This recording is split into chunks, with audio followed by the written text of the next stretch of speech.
What's up, everyone? I am Ernest Dove. This is the New York Mets Dove Report. Let's talk trade. New York Mets, Milwaukee Brewers, top prospects, multiple top prospects going to the Brew Crew in return for a legit ace starting pitcher. You obviously know the Mets needed this. I want to spend this video talking about what the Mets now have, even possible versions of impacts, even positively, on their farm system after this trade, and also talk to the Brewers fans. If you are tuning in, I want to respectfully give you as much information as I can on the top prospects you are now getting for your elite, legit pitcher. Time for you guys to reload. I know you guys can do it. Top-notch organization. Let's get into it. The Mets get Freddie Peralta. This has been going on, which seems like forever. It's one of those things as something everyone kind of heard about and knew about the entire offseason because of the connection between David Stearns and the Brewers. Maybe trying to take the ace in the final year of his deal, maybe getting him a year early from an organization that may or may not have been able to maybe try to pay him an extension to keep him around much longer. What are you getting, Brewers fans? Well, I know you're getting two of the top prospects, including Jet Williams, a consensus top 50 prospect in all of baseball. What are you getting with him? Second base, shortstop, center field. He can adequately defensively play all three positions. I know it's been a thing for some years now, ever since he's been a pro, worrying about Jet Williams' defense, specifically up the middle. Can he really handle the position middle infield? Then he started getting some time in center field, but me talking with some coaches last year, they said, hey, we feel he can be okay at all three positions. We feel he can handle them even at a major league level. Then what you're getting is you have a small guy, small stature.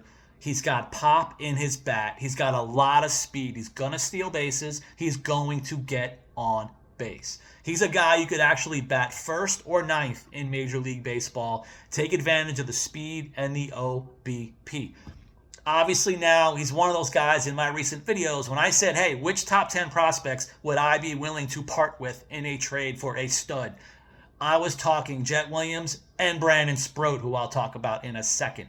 The reason why I kept mentioning Jet Williams at this point, they already just acquired Marcus Semien, a Gold Glove second baseman. Only a short-term deal, could be 2 years. I understand, but Jet Williams is ready. ETA is 2026. He's going to be in the major leagues this year with the Brewers, would be my easy bet, gamble, projection. So for the Mets to make a move like that prior with Semien, plus the Mets have a lot of infield options. You still have the myth, the legend of Ronnie Mauricio, who could also play second base. They still currently have Brett Baty in the organization, who can play second base. The Mets organization, again now, in the last end of last year, I was already calling Carson Bench the top hitting prospect in the Mets rankings system. I was putting him ahead of Jet Williams at the end of the year. But then there's also A.J. Ewing, who now Baseball America just put him into their top 100. There is a chance A.J. Ewing could be the future center fielder for a while for the Mets. But guess what? A.J. Ewing has a backup plan, including in 2025 in the minor leagues. He also can play second base specifically, along with playing center field last year in the minor leagues. Maybe the Mets are so high on A.J. Ewing at this point, they can envision him either at center field or maybe now at second base. The other guy that the Brewers are now getting, Brandon Sproat. And now, again, I've said many positive things about Brandon Sproat. Even last year, he started off very slow. It looked like his K rate was down. But when I started asking the coaches, the staff told me, listen, he's working on certain things that we wanted for him, the best for him, to benefit him in the season. He was working on, I believe, more of a two-seamer. He was working on things getting the ball down, working on things to get more ground balls. Maybe it was a transition phase for him in the first half of the minor league season. That's why in the second half of 2025, the K rate started going right back up for Brandon Sproat. Because again, very super talented arm. He can go from 96 all the way to 98 to 100 miles an hour as a high in his fastball. The questions with Brandon Sproat, of course, pitch command. Those were the question marks since college. Since entering pro ball, The command things are still a question. Now, does it mean he's going to have to fall and become a reliever? I still believe Brandon Sproat at his best can be a starting pitcher. Can there be a fallback option of an elite high leverage reliever? Yes, I can still see that because, again, what if he's throwing 100, 101 out of the bullpen and then picking a second pitch, maybe a third as a reliever?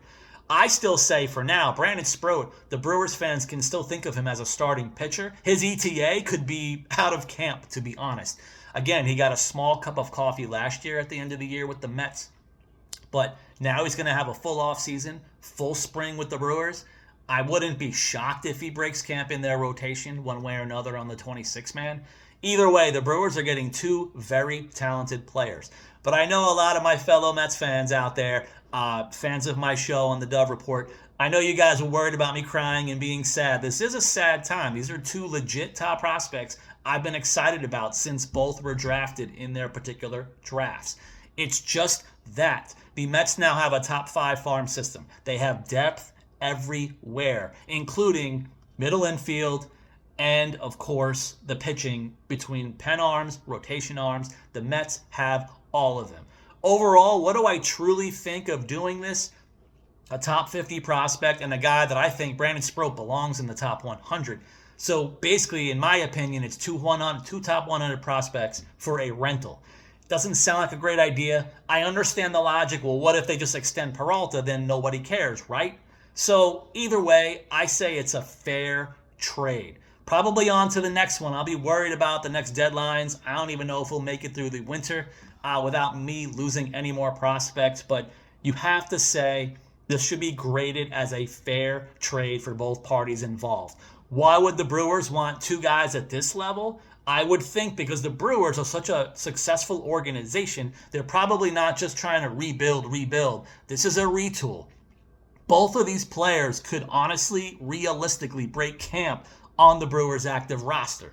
Maybe they feel Jet needs more time in AAA. Maybe they feel Sproat should at least be in their AAA organization for a bit to get acclimated. But I think the ETAs for both are going to be this year. So you're getting two major league players for the 2026 season for the price of one really, really good one. I feel it's a fair trade. Hopefully you guys got enough out of this rapid reaction video. Thank you guys for your ongoing support. I'll see you next time.